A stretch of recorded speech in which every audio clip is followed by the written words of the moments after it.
श्री राधे। मैं दीपिका भसीन अपने इस channel light bearer twin star से अपनी सारी सोल फैमिली को नमन करती हूँ। आज हम बात करेंगे कुंडलिनी अवेकनिंग में वीडियो के तीसरे पार्ट की, जिसमें हम बात करेंगे कौन से ऐसे कॉमन यानी आम ट्रिगर्स हैं जिनसे आपकी कुंडलिनी वॉक यानी जागृत हो सकती है, और इसमें होने वाले संकेतों और निशानियों की। आपने अगर इससे पहले की 2 वीडियोस नहीं देखी हैं जिनमें मैंने अपने खुद के कुंडलिनी अनुभव की और कुंडलिनी एनर्जी क्या है, कुंडलिनी अवेकनिंग क्या होती है और भी कुछ बताया है, आप उन्हें भी सुन सकते हैं, जिनका लिंक आपको डिस्क्रिप्शन में मिल जाएगा। चलिए अब वीडियो शुरू करते हैं उन आम ट्रिगर्स के साथ जिनसे आपकी कुंडलिनी जागृत हो सकती है। यहाँ पे मैं ऐसे 3 आम ट्रिगर्स की बात करूँगी डिटेल में, जिनमें से शायद कोई एक आपके जीवन में प्रकट हो चुका हो, तो ये वीडियो आपकी मदद करेगी कि आपकी कुंडलिनी तो नहीं जागृत हो रही। पहला है स्पिरिचुअल अवेकनिंग यानी आध्यात्मिक जागृति। आध्यात्मिक जागृति एक आम कारण होता है कुंडलिनी अवेकनिंग का। जैसे आपकी लाइफ में कुछ घटित हुआ, बूम, आपकी स्पिरिचुअल अवेकनिंग शुरू हो गई, और उसके कुछ महीनों बाद या सालों बाद भी कह सकते हैं, आपकी कुंडलिनी इनिशियली उठनी शुरू हो गई, तो स्पिरिचुअल अवेकनिंग भी एक कारण हो सकती है। दूसरा है एक पवित्र कनेक्शन के संपर्क में आने से। ये ट्रिगर भी आम है जब आप कभी किसी पवित्र संबंध के आमने सामने आते हैं, जैसे ट्विन फ्लेम और गहरे दर्जे के आत्मा के संबंध के साथ। तब भी ये आम है कि वो इंसान आपकी कुंडलिनी को ट्रिगर कर दे या आप उसकी कुंडलिनी को ट्रिगर कर दें। ये बहुत आम होता है ट्विन फ्लेम यानी आध्यात्मिक पार्टनर्स के केस में। मेरे खुद के पहले दोनों कारण थे इसके जागृत होने के। तीसरा है जब आप स्पिरिचुअलिटी की या माइंडफुल प्रैक्टिसेस करते हैं हर रोज़ आपके जीवन में, चाहे आपकी स्पिरिचुअल अवेकनिंग हुई है या नहीं, पर किसी दिन से आपने निर्णय किया कि आप अपने जीवन में माइंडफुल प्रैक्टिसेस अपनाएंगे डेली, और आप हर रोज़ मेडिटेशन सब करने लगते हो। ये भी एक ट्रिगर हो सकता है, क्योंकि जितना आप खुद को स्थिर, शांत, केंद्रित करते हो, उतना ही आप खुद को तैयार कर लेते हो इसके होने के लिए। तो ये भी कारण हो सकता है आपकी कुंडलिनी जागृत होने का। ये है 3 टॉप अनुभव जिनसे कुंडलिनी जागृत हो सकती है, पर ऐसा नहीं है कि इनके बिना नहीं हो सकती है कभी भी, बस अगर आपकी कुंडलिनी का इस लाइफ में उठना निश्चित है तब। ये कैसे भी हो जाएगी, इन तीनों कारणों के अलावा भी कैसे भी, जब आपकी आत्मा की या आपकी हायर पावर की मर्जी होगी। अब बात करते हैं इसमें होने वाले कुछ संकेतों और निशानियों की। इस पे बात इसलिए कर रही हूँ क्योंकि आजकल के समय में बहुत ऐसे हैं जो इससे गुज़र रहे हैं, पर उन्हें पता ही नहीं है। जैसे मैंने अपना अनुभव बताया कि मेरे पास इसके बारे में कोई ज्ञान, जैसे इन चीज़ों के बारे में कोई दिमाग ही नहीं था कि क्या हो रहा है, और ढूंढना शुरू किया। ऐसे ही और भी मेरे दोस्त हैं जिन्हें मैं जानती हूँ और सुनती हूँ उनका अनुभव कि कैसे ये उनके लिए उनकी दुनिया हिलाने वाला रहा, और बहुत ऐसे भी जिनके लिए ये इतना मुश्किल नहीं हुआ, पर होता समान ही है, जीवन परिवर्तन वाला अनुभव, जिनके बारे में आप यूट्यूब बुक्स में पढ़ सकते हैं। ऐसे बहुत से होंगे जिनमें ये ऊर्जा परिवर्तन हो रही होगी, परंतु उन्हें अभी पता नहीं होगा। ये उन्हीं के लिए हैं निशानियाँ और संकेत कि आप शुरुआती कुंडलिनी अवेकनिंग से जा रहे हो, और सब ठीक है। पहला संकेत है डिप्रेशन जो जा ही नहीं रहा या कहीं जाने का नाम ही नहीं ले रहा। जैसे हमारे जीवन में कोई घटना होती है, कोई बहुत करीबी हमारे जीवन से चला जाए, फिर भी हम कुछ समय के बाद अपने जीवन में वापस आ जाते हैं, सब नॉर्मल चलने लगता है। पर जब ये कुंडलिनी डिप्रेशन होता है, ये लिफ्ट यानी जाता ही नहीं है। ये इसलिए क्योंकि कुंडलिनी में आपकी चेतना बढ़ रही होती है और वो आपकी मदद कर रही होती है कि आप अंदर देखें मैं इतना डिप्रेस क्यों हूँ, और खोजें वो सारे क्यों अपने अंदर जो भी हैं, ऐसे ऐसे दर्द या जो धारणाएं जो भी आपके साथ मैच नहीं करती उन्हें खोजें। और ये आपको उस डिप्रेशन के थ्रू प्रोत्साहित यानी मोटिवेट करती है ताकि आप उस पर काम करें, उन सारी चीज़ों पर, और उस डिप्रेशन से बाहर निकलने का प्रयास करें, अपनी कॉन्शियसनेस बढ़ाएं बिना जानकारी के। दूसरा संकेत है एनर्जी का यानी ऊर्जा का अपनी रीढ़ की हड्डी के नीचे से ऊपर की ओर जाना महसूस करना। तीसरा है प्रेशर अनुभव करना अपनी सारे शरीर में जहाँ जहाँ भी ब्लॉक्स हैं। ज़्यादातर ये आपके चाक्रास के बीच में जो 7 मेन सेंटर, एनर्जी सेंटर होते हैं हमारे शरीर में, अगर आप जानते हैं वहाँ जहाँ भी कोई ब्लॉक यानी कोई घाव, कोई दर्द छिपा होगा भूतकाल का, वहाँ पे प्रेशर अनुभव होगा। आमतौर पर आपके फोरहेड यानी माथे पर, सर पर, गर्दन, इनमें होता है। पूरी सर में ऐसे कि आप ज़्यादा सोच ही नहीं पा रहे। कई बार आपकी छाती के बीच में भी इतना ज़्यादा दर्द, प्रेशर होता है।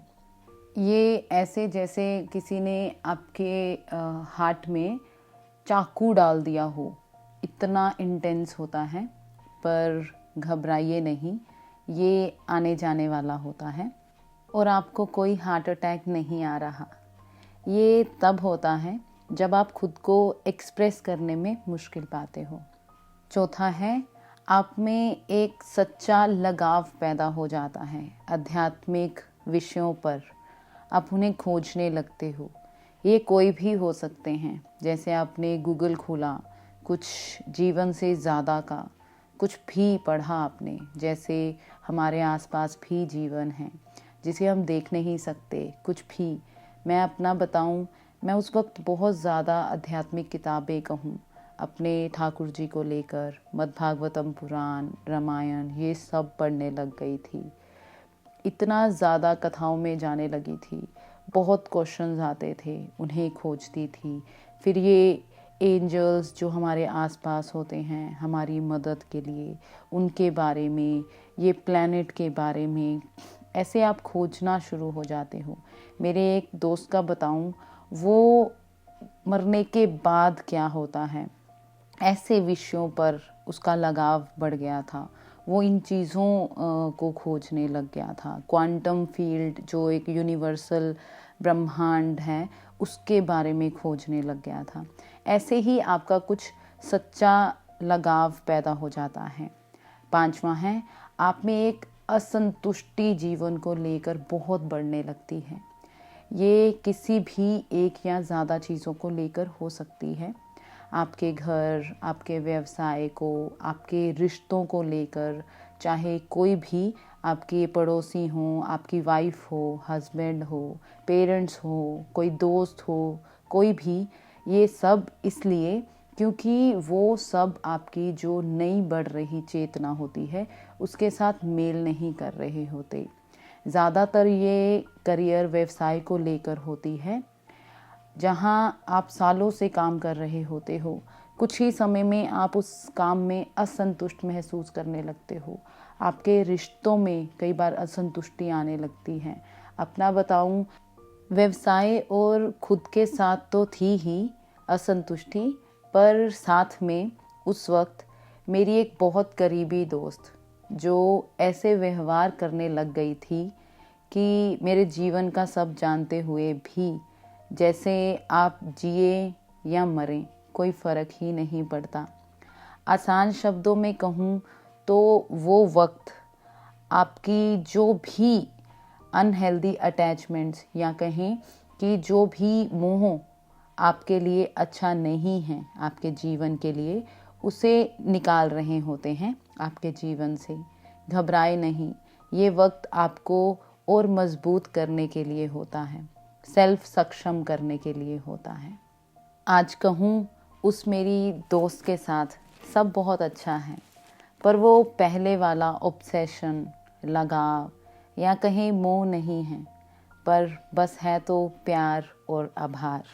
छठा संकेत है कि आपको सपनों में कुछ कुछ अजीब अजीब से फ्लैशेस दिखने लगते हैं। ये भी इसलिए हो रहा होता है कि जब आपकी ऊर्जा रीढ़ की हड्डी से ऊपर को अपना रास्ता बनाते आ रही होती है और कोई ब्लॉक आ जाता है जो आपके जीवन का नहीं है, पर आप अपने किसी पहले जीवन से लाए हैं या अपने किसी करीबी से लिया है, वो कुंडलिनी एनर्जी उसका भी उपचार कर रही होती है जो आपको फ्लैशेस में दिखते हैं। इस वक्त में ये जो फ्लैशेस भी हमें तंग करते हैं, घबराए नहीं, कुंडलिनी में ये आम है।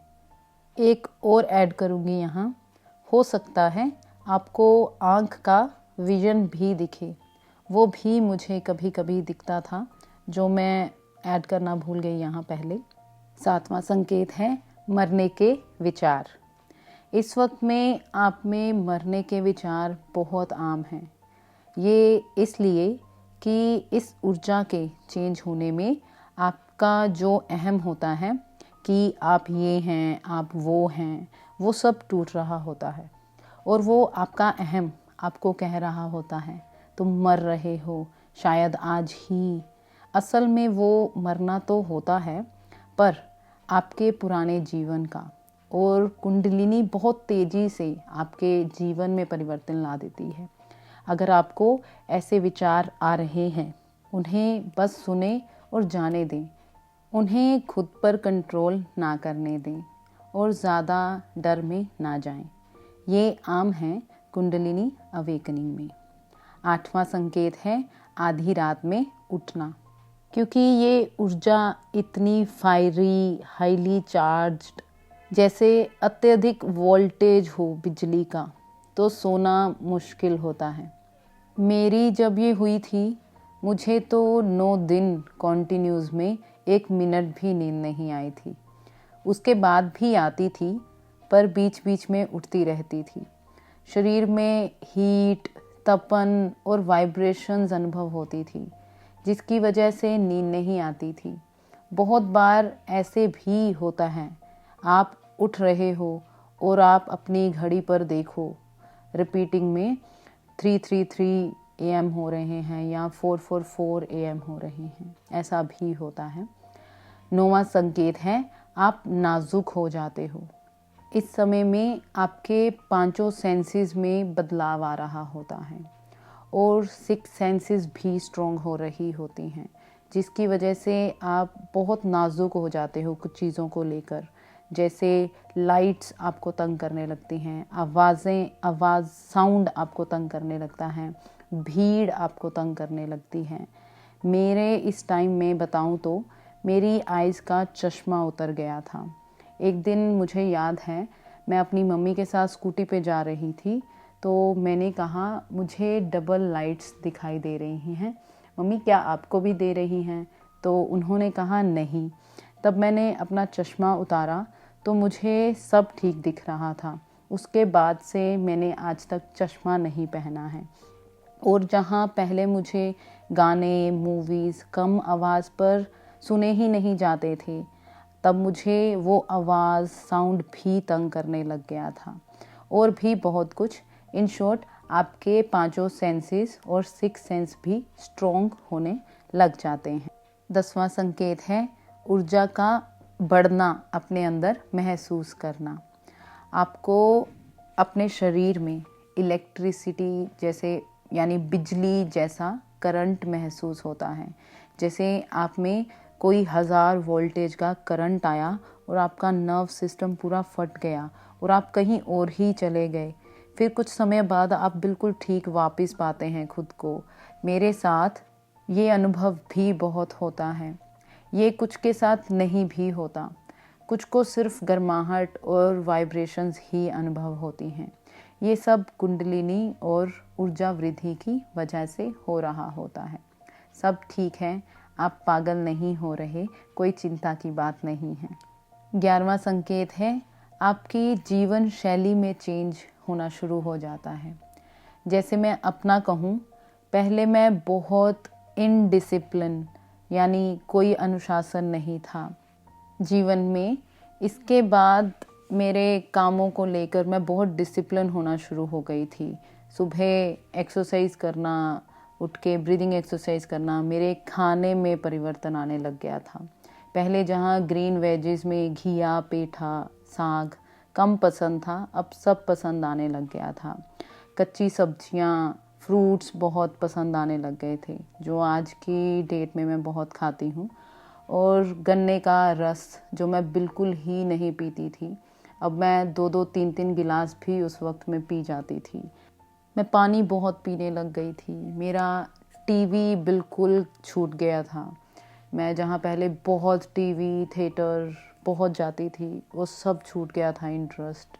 छोटे में कहूँ तो आपके जीवन में जो जो भी हेल्दी नहीं होगा, आपकी उस बढ़ रही ऊर्जा के साथ वो सब छूटता जाएगा और आप खुद के ही एक इज्जतदार वर्जन यानी रूप में आने लगते हैं।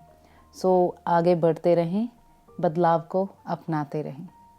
छोटे में बताऊं तो ये संकेत ख़त्म नहीं होंगे, ये चलते रहेंगे तब तक जब तक आप अपने खुद के पूरे सच से नहीं मिल लेते। ये कुंडलिनी एक ट्रांसफॉर्मेशनल यानी बदलाव वाली प्रक्रिया है जो चलती रहेगी। अब मैं कुछ टिप्स और सुझाव देना चाहूँगी जो आपको कुंडलिनी अवेकनिंग में सरवाइव करने में मददगार हो सकते हैं। पहला है, ऊर्जा के साथ लड़े ना, उसे सरेंडर कर दें। जितना आप इसे कंट्रोल यानी नियंत्रित करने की कोशिश करेंगे, उतना ही आपकी कुंडलिनी अवेकनिंग डिफ़िकल्ट होती जाएगी। सो खुद को, अपनी एनर्जी को सरेंडर करते जाएं। दूसरा है, अपनी कुंडलिनी से बात करें, वो आपको आंसर करेगी, वो जो चाहे उसे दें। तीसरा है, अपने शरीर के साथ थोड़ी सहानुभूति, थोड़ी केयर दिखाएं। चौथा है, अपनी बॉडी को मूव करें। मैं बहुत डांस करती थी उस वक्त, तो बॉडी को मूवमेंट दें। पांचवा है, पानी पिएं, बहुत सारा पानी पिएं। छठा है, अपनी पुरानी सेल को छोड़ते जाएं, उससे लड़े ना। आप पागल नहीं हो रहे, उसको लेट गो करते रहें। सातवां है, खुद को जज ना करें। अपने पास्ट को, अपने पास्ट के जीवन को, उसको ऑब्जर्व करें बिना जजमेंट के। आठवां है, नेचर में समय बिताएं। बस अभी के लिए इतना ही। अब मैं आपसे सुनना चाहूँगी, आप इनमें से कौन से संकेतों से गुजर चुके हैं या गुजर रहे हैं। अगर कोई और भी है, उसे भी कमेंट सेक्शन में ज़रूर बताएं। अगर आपका कोई प्रश्न है, वो भी आप कमेंट सेक्शन में पूछ सकते हैं। #दीपिका भसीन करके उसे ज़रूर लिखें। आपको मेरी वीडियो से कोई वैल्यू, क्लैरिटी अगर मिलती है तो मेरे चैनल को सब्सक्राइब करना ना भूलें, ताकि आप अगली वीडियोस जब भी पोस्ट हों तो नोटिफाई हो जाएं, और शेयर भी कर सकते हैं। अंत में आप सबको बहुत सारा प्यार, लाइट भेजते हुए थैंक यू सो मच।